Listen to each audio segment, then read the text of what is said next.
This is lecture 55C in Chiefdoms to Kingdoms in our series on primitive communism to the servitude epic, which will be in volume 3 of next year's ABCs of Communism, Bolshevism 2018.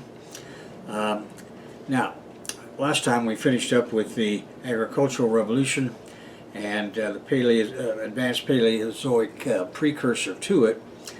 Now we're going to go through the simple chiefdoms and the late simple chiefdoms in particular that are of the Longshan, Longshan culture in China, and see how they lead to the advanced theocratic chiefdoms and eventually to the first kingdoms in China. So as we saw in the last lecture, in the period of 5000 to 4000 BP, Neolithic Longshan culture in the middle and lower Yellow River valleys is representative of the entire simple chiefdom stage of nuclear China. So that's an important thing to keep in mind. We're not just talking about some kind of localized cultural development. The culture is named after the nearby modern town of Longshan, which means Dragon Mountain in Jiangxi City near Shandong province. Now, archaeologically, this particular simple chiefdom culture is easily identified by its highly polished black eggshell thin pottery. The Longshan population expanded dramatically after 5000 BP. Many of its settlements had rammed earth walls, and in this lecture we shall examine settlements of its particular simple chiefdom brand until it evolved into the advanced theocratic chiefdom stage of which the Erlitou culture is representative. That's spelled E-R-L-I-T-O-U. Now, a distinctive feature of the Longshan culture was the high level of skill in pottery making, including the use of pottery wheels, producing thin-walled and polished black pottery. Professor Li, in 2013, published an article, Early China, A Social and Cultural History, and this, where he describes that this pottery was widespread in North China and found in the Yangtze River Valley and as far as the southeastern coast of China. Fairbanks and Goldman, in their book, China, A New History, second enlarged edition, review all of this in 2006 in their Harvard University Press book. Now, until the 1950s, such black pottery was considered the principal diagnostic, and all of these sites were assigned to the Longshan culture. Professor Bo Sun, in 2013, wrote The Longshan Culture of Shandong, and published it in Anne Underhill's book, A Companion to Chinese Archaeology.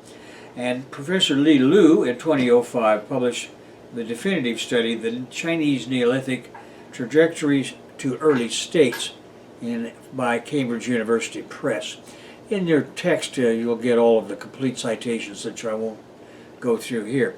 Now, in the Archaeology of Ancient China 4th edition, Professor Chang moved from a model centered on the Central Plains to a model of distinctive regional cultures whose development was stimulated by interaction between regions.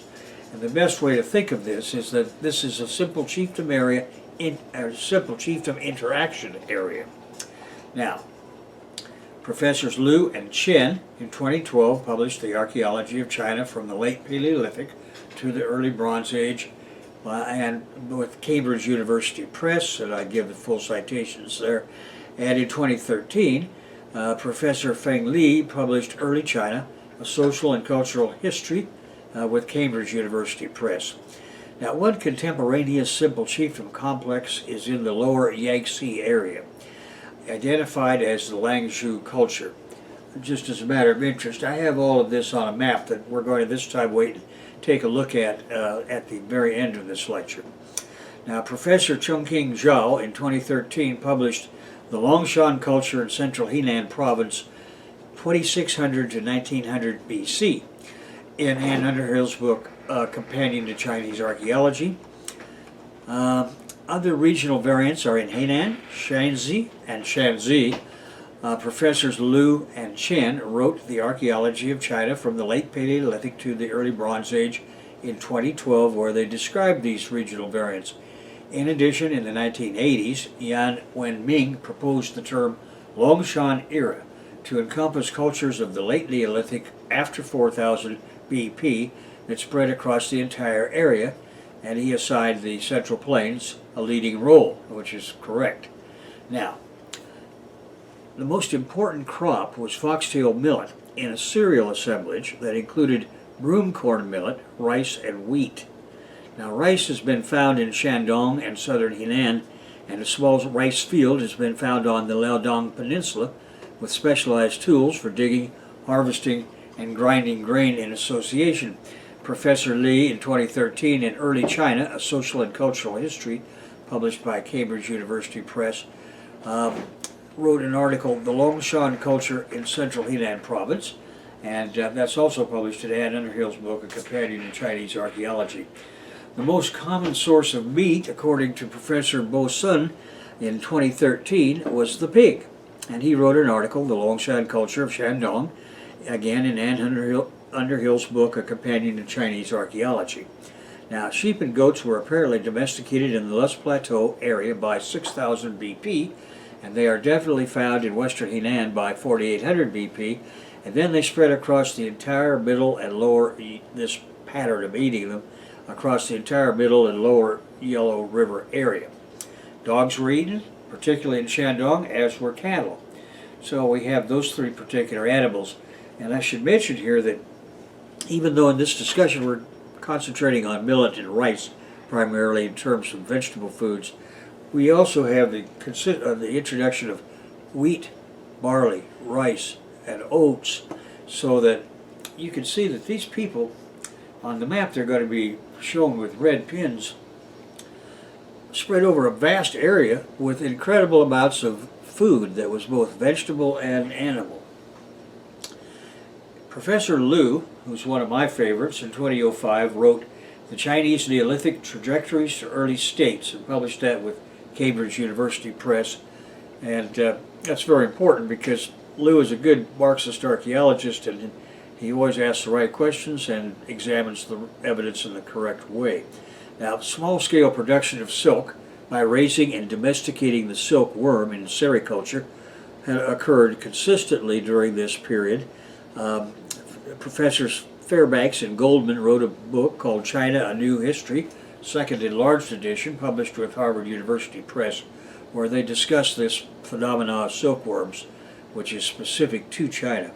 Now, above cited, and marked as number 17 on our map, is the Zhao and Liu report of scapular remains of cattle, sheep, pigs, and deer in Shanxi and southern Henan that were heated as a form of divination.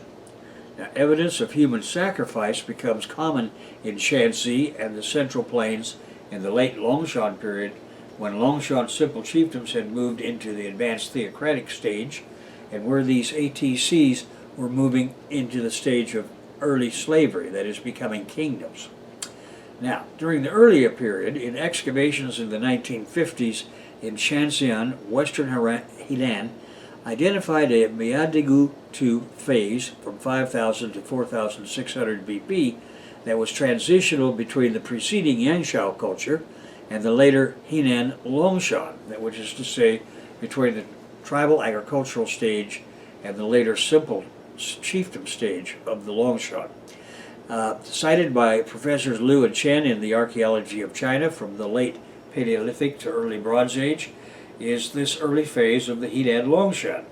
Some scholars argue that the late Dawei-kun culture is the early phase of the Shandong Longshan culture, and for example, Xiao Wangping in his 2005 article wrote, The Formation of Civilization, the Interaction Sphere of the Longshan Period, and published it in Sarah Allen's book, The Formation of Chinese Civilization, an Archaeological Perspective, published by Yale University Press.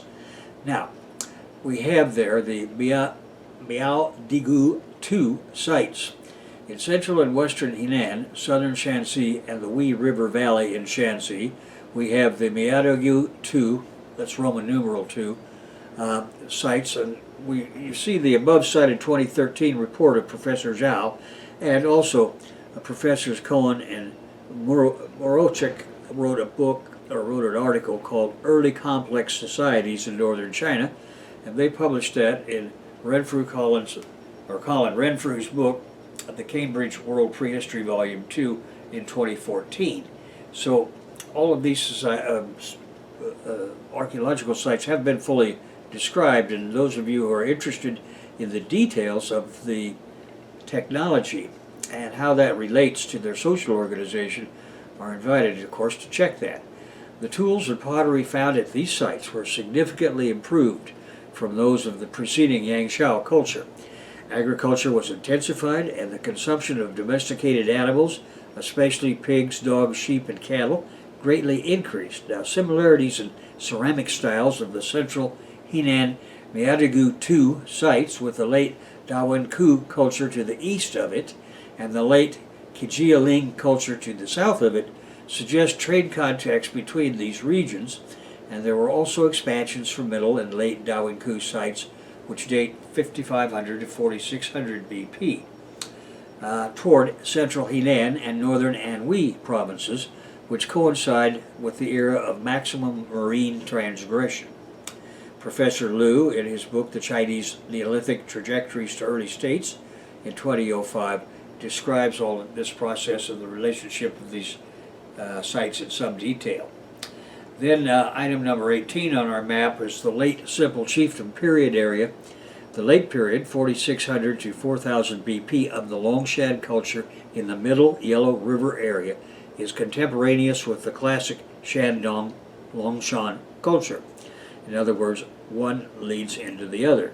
These include the Wangwan III in western Henan, Hugang II in northern Henan and southern Hebei, Taosi in the Fen River Basin in southern Shanxi, and several clusters on the middle reaches of the Jin River and Wai River, collectively known as the Keijingzhong II or the Shanxi Longshan.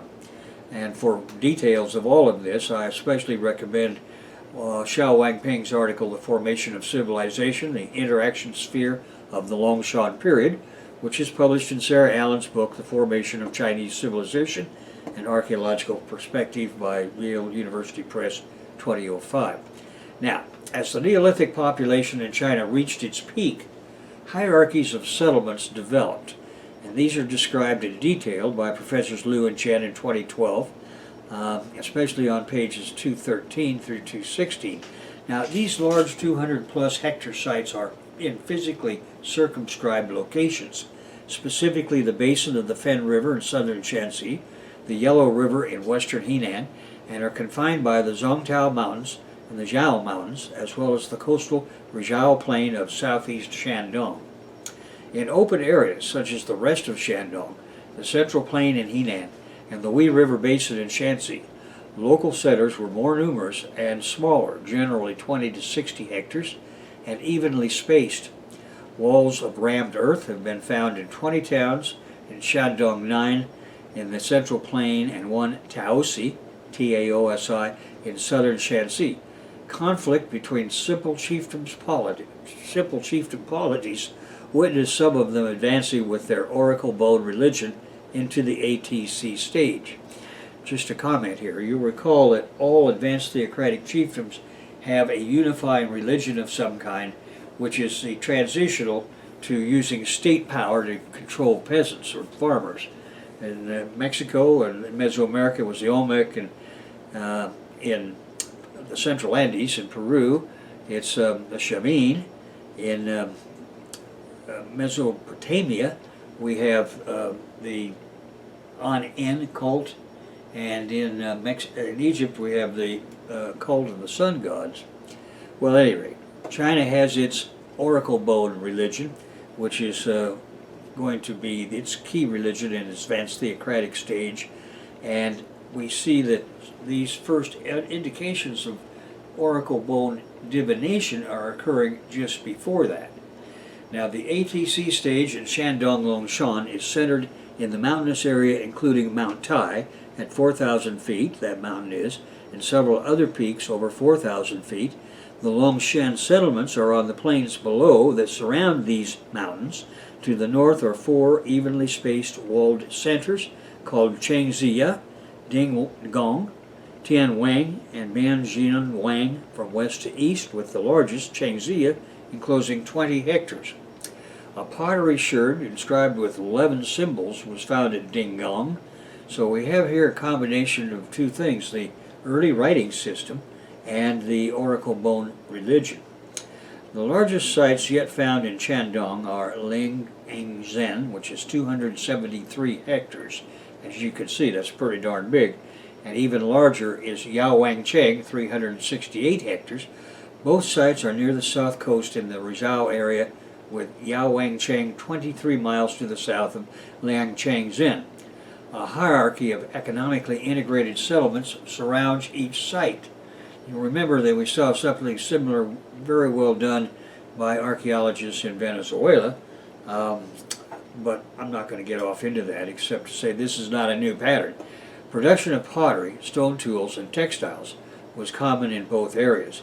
There is also evidence suggesting the production of fermented beverages and prestige items, meaning jewelry, made from jade and metal. Since both jade jewelry and utilitarian goods, such as stone tools and pottery, are found at the sites, Chinese archaeologists believe they were regional centers for the production and exchange of many goods. At Liangchengzhen, rice, foxtail millet, broomcorn millet, and wheat were grown and were the most important single crops, or a group of crops. Foxtail millet was the most important single crop in terms of the amount grown, and primarily it was used for animal fodder, while rice was the preferred food for human consumption. Relative to the later Longshan era cultures, the gap between rich and poor in the early Shandong Longshan was less, and there seemed to be less violence in the early Longshan compared to later Longshan sites. The Shandong Longshan evolved from the Dawen-Ku culture and was succeeded by the advanced theocratic chiefdom Yueshi, Y-U-E-S-H-I culture. Item number 19 on our map is the advanced theocratic chiefdom of Hugang-Tu. The Hugang-Tu variant of Longshan culture is located in northern Henan and southern Hubei. The sites of this Longshan variant are densely distributed along the rivers in this region, many of the sites being only a half-mile apart. Walled sites include Hugang, which is 10 hectares in area, and Mengzhang, which is 16 hectares. The Hugang-Tu variant exhibits the first wells in the Yellow River area, and the method they employed continued to be used by early advanced theocratic chiefdoms and the early kingdoms in the region. So, now we come to the advanced theocratic chiefdom Wangwan III, which is a variant of the Longshan culture located in western and central Henan province.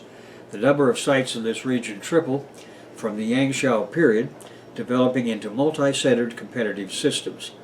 There is evidence of metallurgy at the Wangchenggang site, and the Wangwan III variant is said to have given rise to the Erlitou culture, specifically a 70-hectare walled center at Shinzai that leads typologically directly to early Erlitou. Item 12 on our map is the advanced theocratic chiefdom stage city of Taosi, T-A-O-S-I, a 300-hectare area city walled in the Linfen Basin in southern Shanxi province. Is the largest Longshan settlement in the Middle Yellow River area. Mortuary practices indicate advanced theocratic chiefdom society with at least 3 social ranks. Eventually, its unifying oracle bone religion proved insufficient to maintain unity. So in the late Taosi period, the rammed earth wall was destroyed, as rank war featured violence and political upheaval. At around the same time, a new large center of Fangcheng, which is 230 acres, was built 12 miles to the southeast of Taosi on the other side of the Chong Mountains. Item 21 on our map is the advanced theocratic chiefdom of Sanlichao II. Sanlichao sites are located on both sides of the Yellow River in western Henan, southwestern Shanxi, and eastern Shanxi. These are nearly 100 settlements belonging to the regional ATC, and they all show a 3-level hierarchy. The largest site, Shoujiaoku, is 240 hectares in area and is 6 miles southeast of modern Sanmenxia town. The outlying settlements range from 30 to 70 hectares in the area. Dwelling types of Sanlichao culture, Sanlichao II culture, include both above-ground and semi-subterranean type houses, as well as homes horizontally dug into lush cliffs with walls frequently coated with plaster. There is noted similarity between the ceramics of this variant and that of the Keijing 2 variant. Item 22 on our map is the Advanced Theocratic Chiefdom of Keijing 2, which are sites located across the Hui River Valley in southern Shanxi.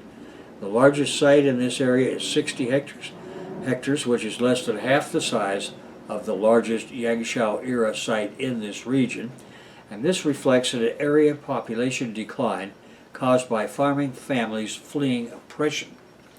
And these families would flee north. Remaining are people occupying 718 village sites. Of these, 25 would be considered medium-sized centers, surrounded by small village settlements in 3 types of settlement hierarchy. So you can see that even though they had a unifying religion in these advanced theocratic chiefdoms, it was often, in this particular set, we see the fact that it was already proving insufficient. Now, what do you do when something happens like that? Well, either your society collapses altogether as farming families run again and run away and go back, if they can find a place, to farming as individual agricultural villages, or you have a state apparatus, that is army and police, that emerges to keep them in place. Item 21 is the demographic reorganization, which features the rise and fall of these advanced theocratic chiefdom stage cities. By 5000 BP, the population decreased sharply in most of the regions, and many of the larger centers were abandoned. This is marked by the disappearance of high-quality black pottery found in ritual burials, and in contrast there was a rapid growth of population and social complexity in the basin of the Yi and Luo rivers of central Henan, culminating in the Erlitou culture.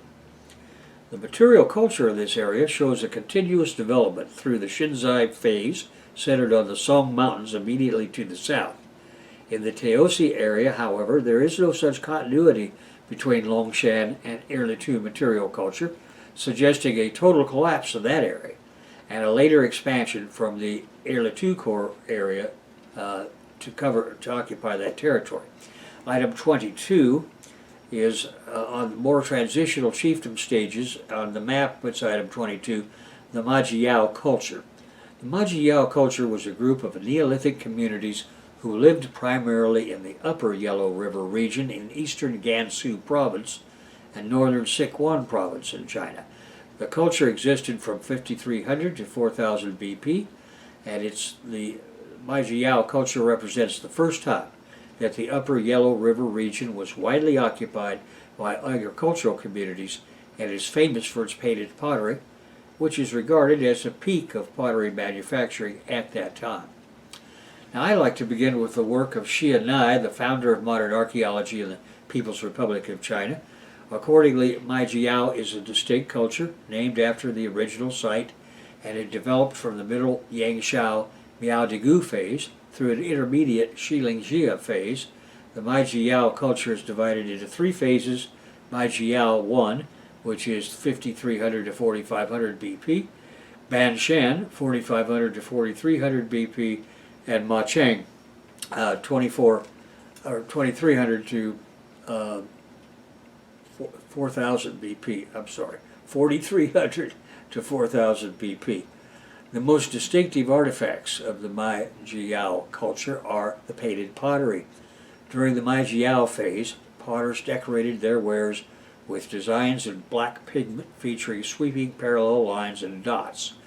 Pottery of the Banshan phase is distinguished by curvilinear designs using black and red paints, and Macheng phase pottery reflects production by professional specialization as opposed to the household production of earlier times. The manufacture of large amounts of this painted pottery means that there were professional craftsmen to produce it, and this proves the appearance of the advanced social division of labor associated with ATCs. The Kijia culture. Before Kijia culture, in the same area, there existed the Majiao culture that we've just been talking about, which had its familiar metalwork, and after 4200 BP, Kijia culture succeeded Majiao culture at sites in 3 main geographic zones. that is Eastern Gansu, Middle Gansu, and the Western Gansu, Eastern Qinghai provinces area. Over 350 sites of this Kijia culture have levels overlying Majiao cultural levels. So you don't have to be a rocket scientist to see one developing into the other. Kijia culture was based on agriculture and breeding pigs. It featured the presence of numerous domesticated horses. And the Kijia people practice of oracle divination was the unifying religion of their ATC stage. Metal knives and axes recovered point to some interactions with Siberian and Central Asian cultures, in particular with the Sima Turbino complex. Archaeological evidence points to early contact between the Kijia culture and Central Asia, not a surprising development considering the Kijia position in northern China. The archaeological sites at Lejia, Wangnian Yangtai, Qinhuijia, and Daizhong, according to Nicolo di Cosmo, in the northern frontier in pre-imperial China, the Cambridge History of Ancient China, are associated with the Kijia culture, and these sites of Kijia are also found in the Jia province and Inner Mongolia.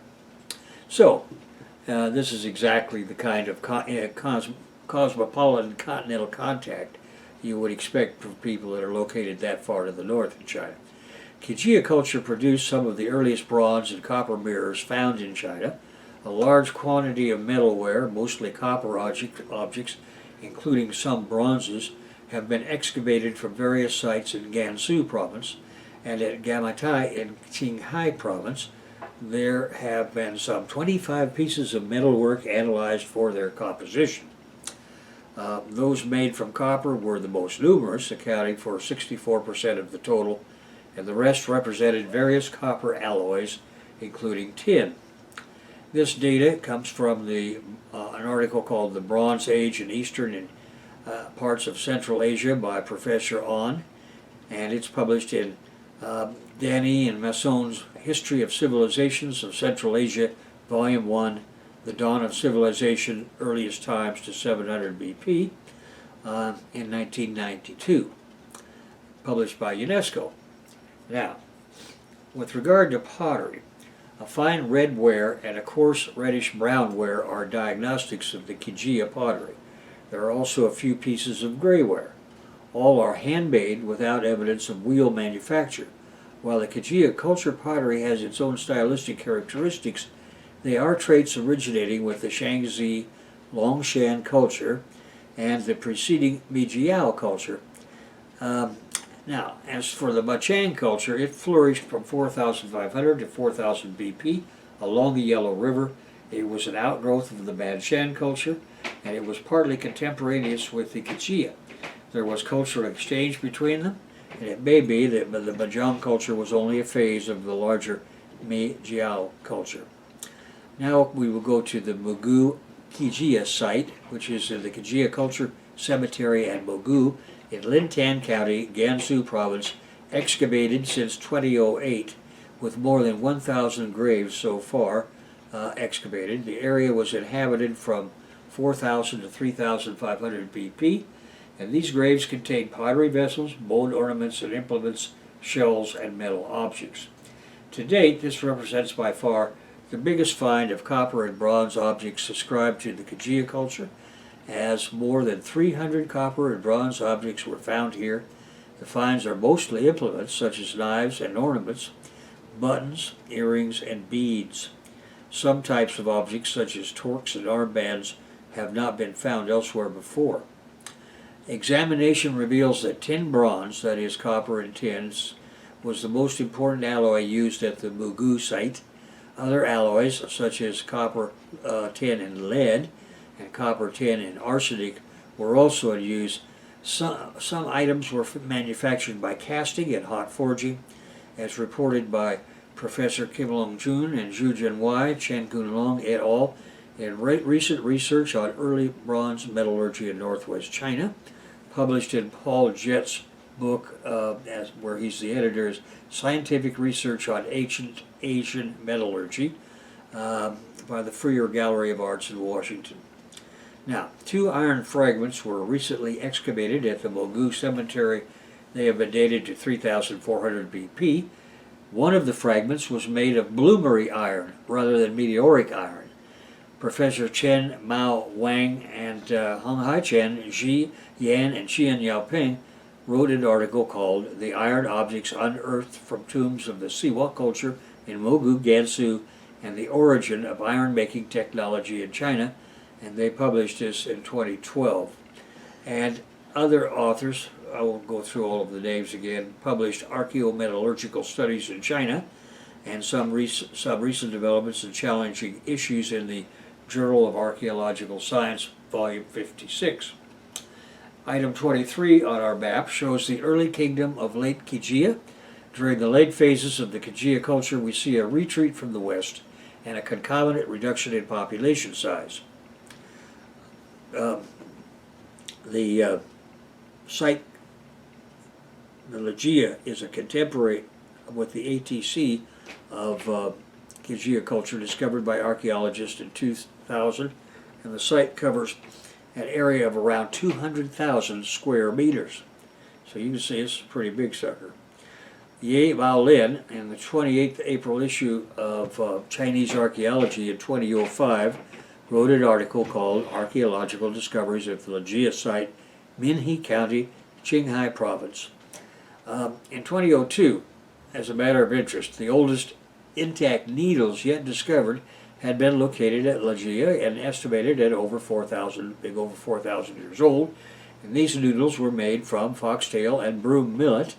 The key article on that, it was published in, by the Chinese Academy of Sciences Institute of Archaeology, called "The Earliest Chinese Noodles from Legia" in 2011. Archaeologists think the site was abandoned after being devastated by an earthquake and subsequent flood, and red soils brought by the Yellow River flooding were also found in the site's northeast. Item 24 is the Xia Kingdom. So now we're moving beyond advanced theocratic chiefdoms, where the state has emerged, that is, army and police in the hands of a ruling class. The early two culture was an early Bronze Age urban society and archaeological culture that existed in the Yellow River Valley from approximately 3,750 to 3,530 years ago. Professor Zhang et al. In 2014 published the key article on this entitled "Establishing and Refining the Archaeological Chronologies of Xinzai, Erlitou, and Erligong Cultures" in the journal Chinese Archaeology, Volume 8. The original article appeared in the Chinese journal Kaogu in 2007. Now, the culture is named after the site discovered at Erlitou in Yanxi, Henan. The culture was widely spread throughout Henan and Shanxi, and later appeared in Shanxi and Hubei. Chinese archaeologists generally identify the Erlitou culture as the site of the Xia dynasty, and the key article on that is "The Chinese Neolithic, Trajectories to Early States," published in 2006. And another one, "Urbanization in China, Erlitou and its Hinterland," published in Glenn Story's "Urbanism in the Pre-Industrial World" from the University of Alabama Press at Tuscaloosa. The Erlitou culture evolved from the matrix of Longshan culture. Originally centered on Henan and Shanxi province, the culture spread to Shanxi and Hubei province after the rise of the Erligang culture.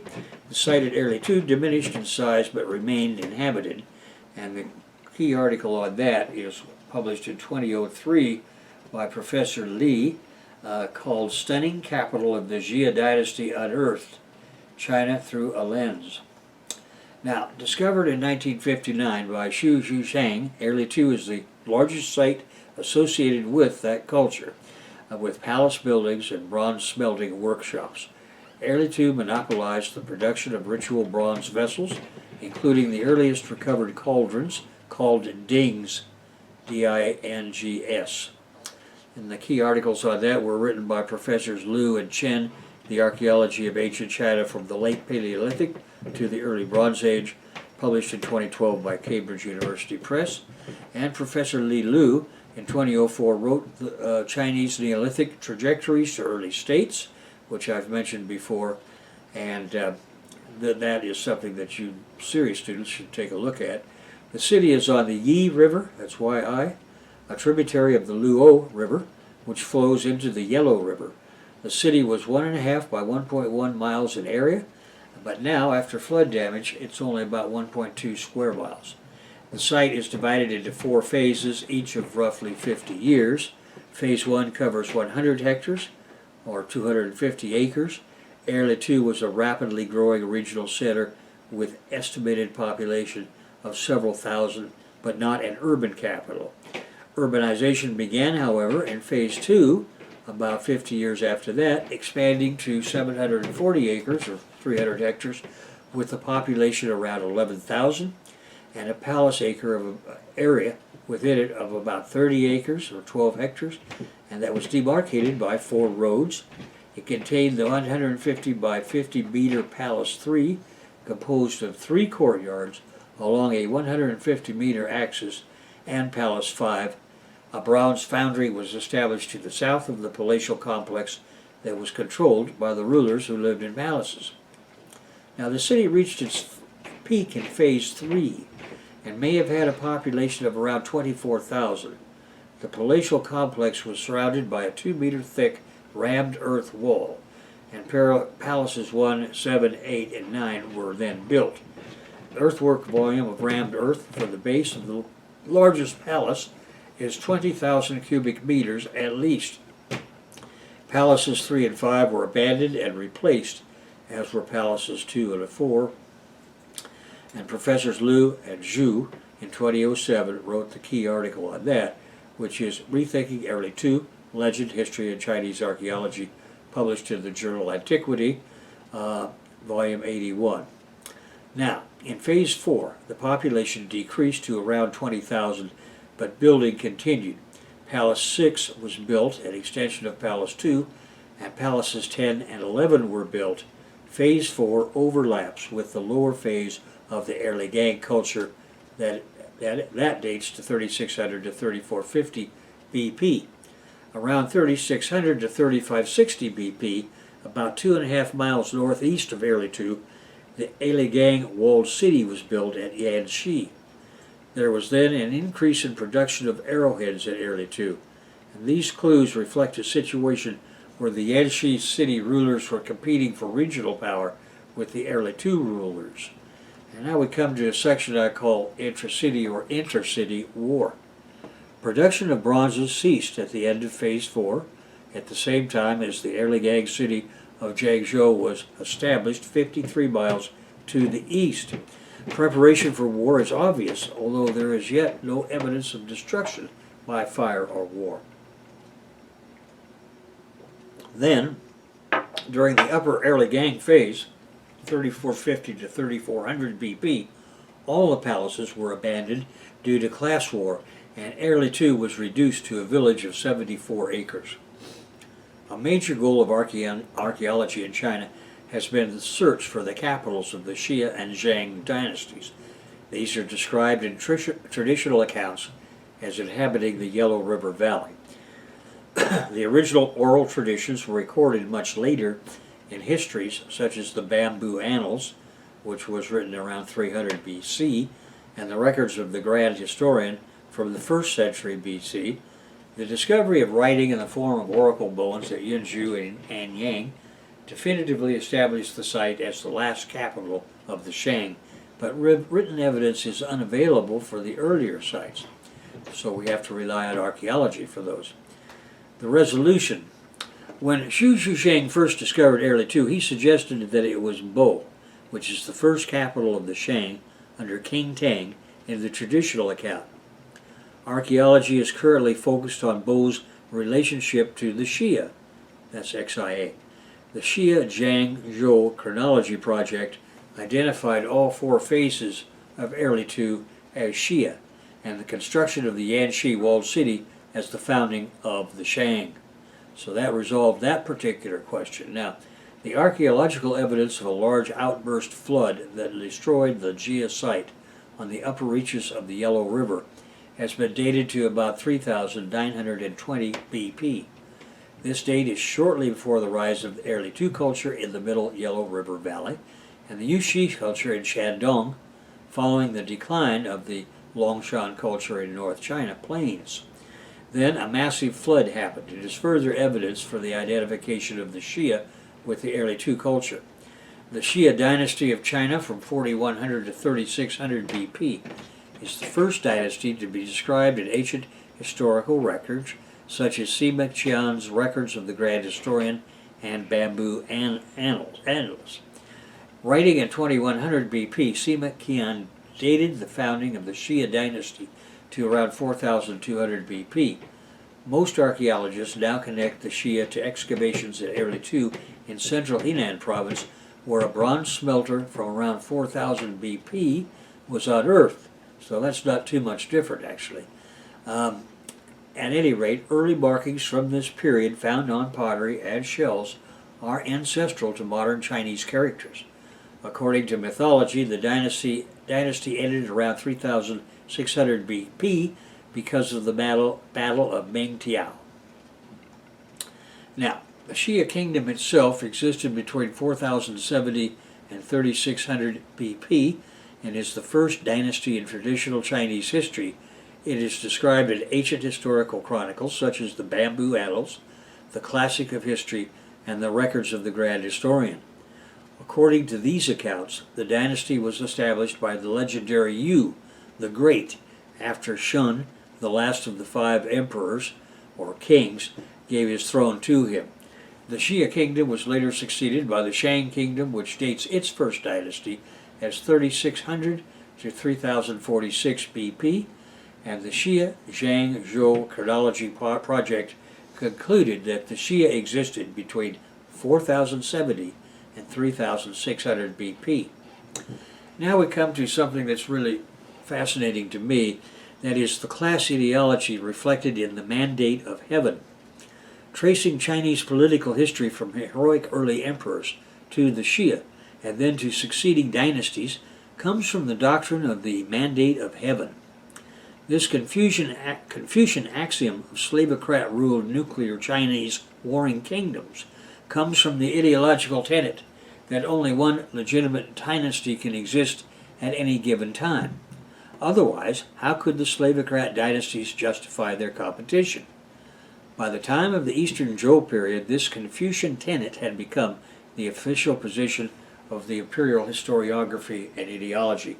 And those of you familiar with early North American history will recall how even Thomas Jefferson, as advanced as he was influenced by the idea that there had to be just one creation and all of the animals that were ever created at one time had to still exist in North America. So one of the things he wanted Lewis and Clark to do was to find the dinosaurs, for which he had bones out on the coast of the New Republic.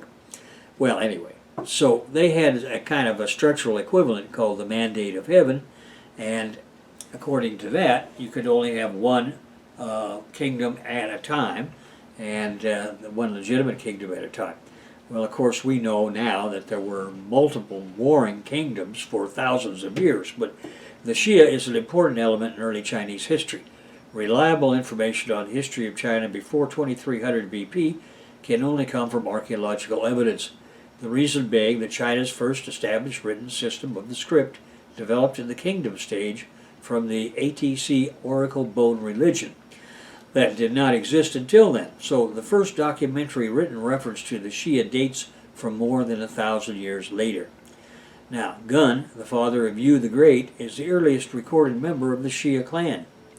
When the Yellow River flooded, he united villages to control and stop the flooding and was appointed by King Yao, Y-A-O, to accomplish this task. Gun ordered the construction of large blockades to block the path of the water. The attempt of Gun to stop the flooding lasted for 9 years, and in the end it failed because the floods were just too strong. Gun's patron, the King Yao, had already given his throne to King Shun. Gun was imprisoned for life by Shun at Yushan, a mountain located between modern Donghai County in Jiangsu Province and Linshu County in Shandong Province. King Shun appointed Yu the Great to finish his father's work and stop the flooding. Yu's method was different from his father's. He organized people from the villages into canal-building brigades to work on the major flooding rivers and lead their water to the sea. It took him 13 years, but he did succeed. And throughout that part of China, people praised his perseverance. Eventually, everywhere, people were convinced to join in the work of canal building. And this takes us to the Chinese canal-based agricultural system that then gets underway. Yu's success not only stopped the flooding, but it also increased agricultural production. Yu became the leader of the villages of nuclear China, and soon afterwards King Shun sent Yu to lead an army to suppress the San Miao tribe, which continuously abused the border tribes. After defeating them, he exiled them south to the Han River area, and the central power of the Jia Shang kingdoms was permanently enhanced. Accordingly, Yu took the kingship when his patron passed. Yu's succession marks the start of the Xia dynasty. As Yu neared death, he passed the throne to his son, Qi. Thus, Yu set in stone the preceding for dynastic rule or the hereditary system. The Xia dynasty began a period of family or clan control, and Zhenzun, modern Gangyi, was one of the established capitals of this dynasty. Ji, that is Jie, the last Xia king, was too corrupt for the slavocrat ruling class, and he was overthrown by Tang, the first king of the Shang dynasty. King Tang gave Qi a small fiefdom, and this was given to the Xia ruling family. Now, in terms of ancient political historiography, there's an interesting book by Sarah Allen called The Shape of the Turtle, Myth, Art, and Cosmos in Early China, which I recommend that you read. She notes that many aspects of the Xia are simply the opposite of traits held to be of the Shang. Thus, their attribution, she argues, was a necessary act on the part of the Zhou dynasty. They wanted to justify their conquest of the Shang by noting that the Shang had supplanted the Xia. She makes an impressive presentation of the details by which this was accomplished. And I think everybody's become aware, if they weren't already aware, certainly the masses of Americans, that most of what you see on the news is simply fairy tale that's been created to support a certain narrative. And but this is not something new. Ruling classes have always done this. And so she takes this clear back in her discussion of the shape of the turtle, myth, art, and cosmos in very early China. So it's kind of interesting for a variety of reasons. Archaeology, however, tells the truth that archaeologists have uncovered urban sites, bronze implements, and tombs that point to the possible existence of the Xia dynasty at locations cited in ancient Chinese historical texts. As we have seen, there has been a debate as to whether or not the early Chu culture was the site of the Xia dynasty. However, radiocarbon dating places the site at 4,100 to 3,800 BP, providing physical evidence of the existence of a state contemporaneous with, and possibly equivalent to, the entire Xia dynasty as described in the Chinese historical works. Then in 1959, a site located in the city of Yanxi was excavated and contained large palaces that some archaeologists have attributed to being the capital of the Xia dynasty. Through the 1960s and 1970s, archaeologists have uncovered urban sites, bronze implements, and tombs in the same locations cited in ancient Chinese historical texts regarding the Xia, and the Xia kingdom marked an evolutionary stage between the late Neolithic advanced theocratic chiefdom cultures and the urban civilization of the Shang slavocracy. The Xia Shang Zhou chronology project we have discussed before was a multidisciplinary project commissioned by the People's Republic of China in 1996 to determine with accuracy the location and time frame of the Xia, Shang, and Zhou dynasties. Tsinghua University professor Li Shu-Qin was the director. Some 200 experts took part in the project, which correlated radiocarbon dating, archaeological dating methods, historical textual analysis, astronomy, and other interdisciplinary approaches to achieve greater temporal and geographic analysis accuracy. And these results were released in November 2000. So, the traditional account of ancient China, represented by the records of the Grand Historian, written by Sima Qian in the Han Dynasty, begins with the 3 sovereigns and 5 emperors. It then leads through a sequence of dynasties, the Xia, Zhang, and Zhou.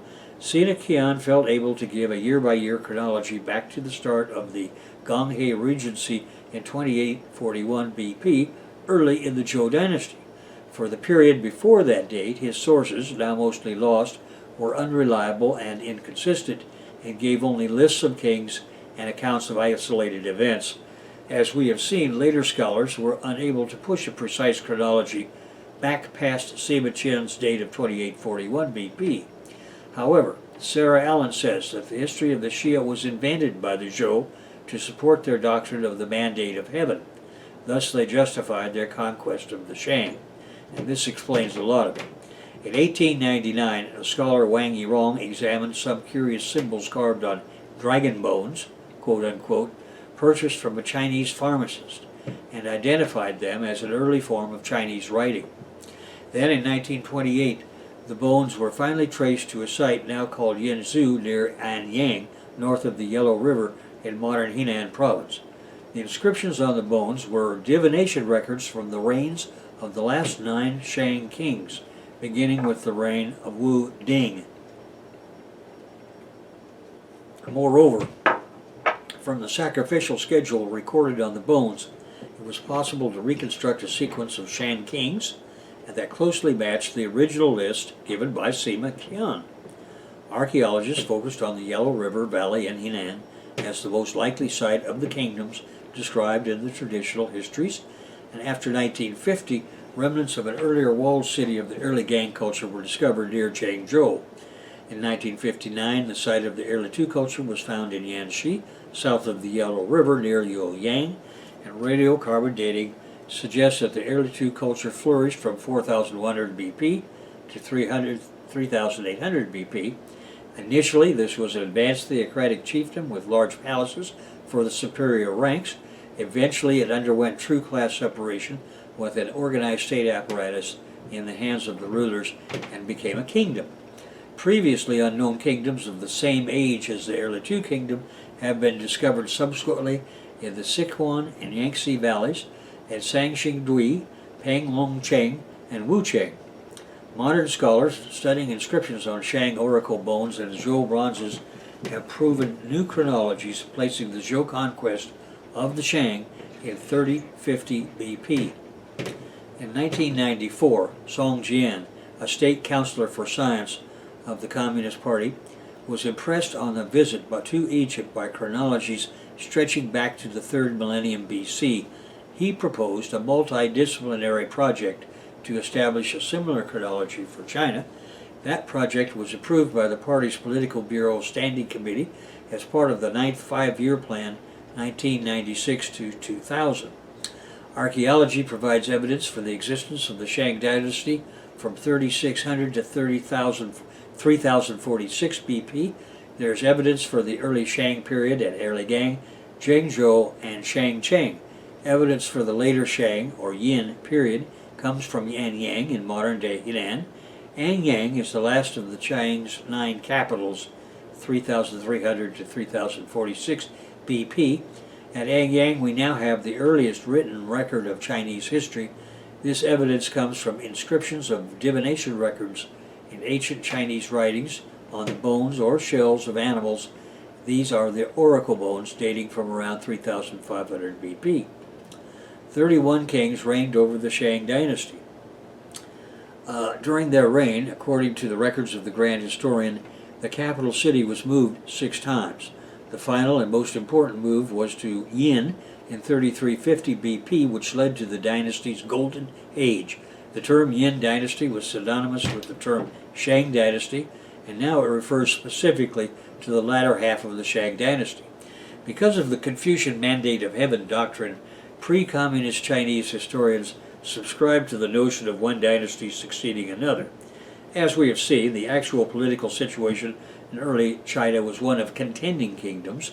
Thus the Xia and the Shang can refer to political entities that ran concurrently as well as sequentially, and both views are correct, and Zhou is known to overlap with the Shang in some areas as well as follow it sequentially in the overall nuclear China history. Written records found at Anyang confirm the existence of the Shang dynasty.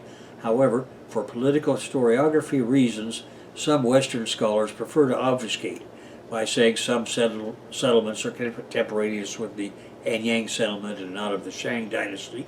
And it is true that some archaeological findings at Sanxingdui suggest a kingdom culturally unlike Anyang, but this is irrelevant. Of course, with many contending kingdoms, we would expect a spectrum of differences. The evidence is inconclusive in proving how far the Shang realm extended from Anyang. There had to have been culturally diverse settlements in the area of nuclear China, and this problem with bourgeois obfuscation means that you should rely on Chinese archaeology whenever you are in doubt. The Communist Party approved joint project used a combination of methods for an interdisciplinary correlation of the traditional literature with archaeological discoveries and the astronomical record. In this matter of early class society, its origin and spread, this project's conclusions are reliable. Now I go on here to the Western Zhou kings, the Zhou King Wu's conquest of the Shang, but I think I'm going to stop this particular lecture here so that we can go to the map before we get before too much time has gone by, and I'll just say that there's a few more pages of this, which when you get to the text, you're going to want to take a look at. Now, on this particular map, you'll see there are 4 colors this time. The green, which is, I took the numbers off the top of these so that you can see the color. The green is the advanced Paleolithic sites which led to broad spectrum revolution in China, and you can see that they cover the ones we know about. These 10 green pins cover an area that extends all the way from the Vietnamese-Burma border all the way up here to the Korean border. Now, we're going to talk about Korea later, so I didn't even try to get into that this time around. Now, those advanced Paleolithic sites are then followed by these red pins, which are the spread of early agriculture in China. And I want you to take a look at the vast region that this covered. So here we have, as you'll recall, domesticated animals, large numbers of them, of various species, producing a lot of animal protein, and we have rice, millet, wheat, oats, rye, and barley, all being produced in sites across in the most in the best agricultural land in the entire world, and that is this entire region of what we call China, nuclear China, especially between the Wangho rivers in the north, Wangho River in the north, and the Shanghai or the Yangtze River in the south. So at that time, you can imagine these Chinese people must have been much larger than they became by the time of British contact, because they would have had so much food, and they would have been huge numbers of them. And the fact that they had so much, that there were so many of them, is not only reflected in the archaeological spread of all of these villages, agricultural villages of the tribal agricultural stage, but you can think of the population pressure that's growing as these farming families expand. In the United States, once we got rid of the British feudalist overburden, we had a 3 times population increase between 1820 and 1860.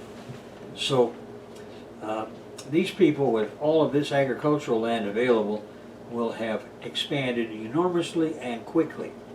Okay, the subject matter of today's lecture has been the Longshan culture and its 2 phases, its earlier phases of simple chiefdom and its later phase of an advanced theocratic chiefdom, and it's shown in the yellow, by the yellow pins that you can see all over this part of China. Again, you'll notice that this time, however, instead of being spread over the entire country, these pins are concentrated around the central part, what we call nuclear China.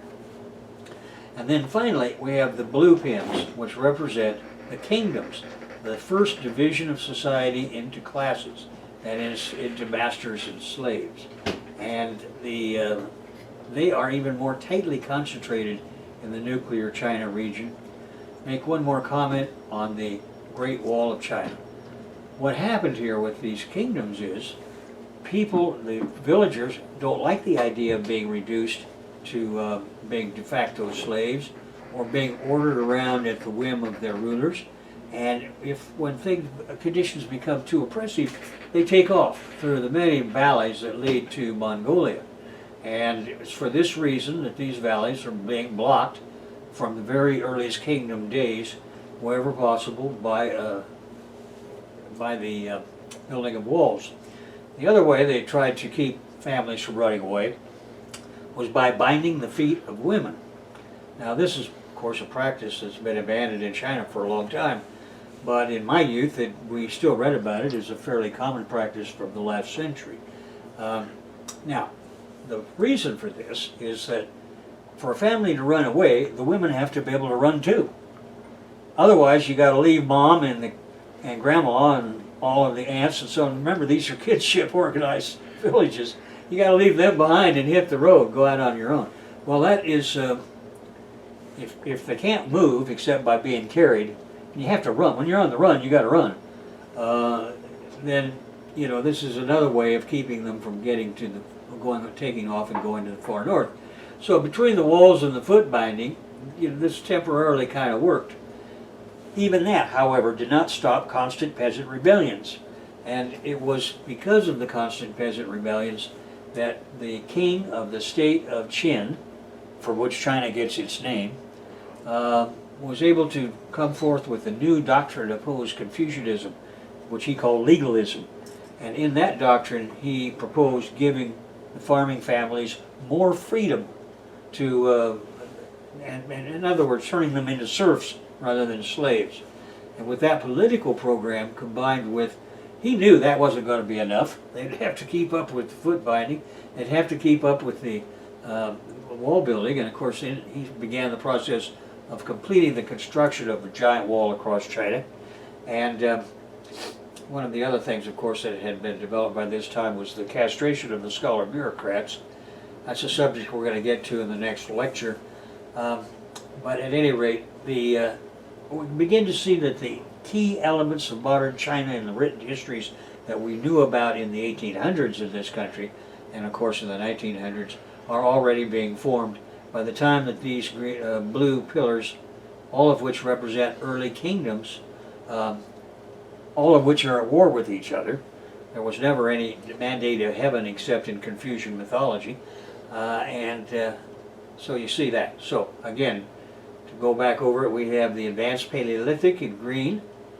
We have the agricultural spread across all of this area, where we have enormous amounts of plant and animal food available and a tremendous expansion of the population to follow that. And then we have, with our yellow pins, the representative of the simple chiefdoms, which emerged for a variety of reasons, which we have just discussed and which you read in your book, from the tribal agricultural basis. And some of those simple chiefdoms evolved into class dictatorships, where a ruling class had state power, that is, army and police, in its hands. And there we have what the classical written history of the warring states of nuclear China. And that brings us to an end of this particular lecture.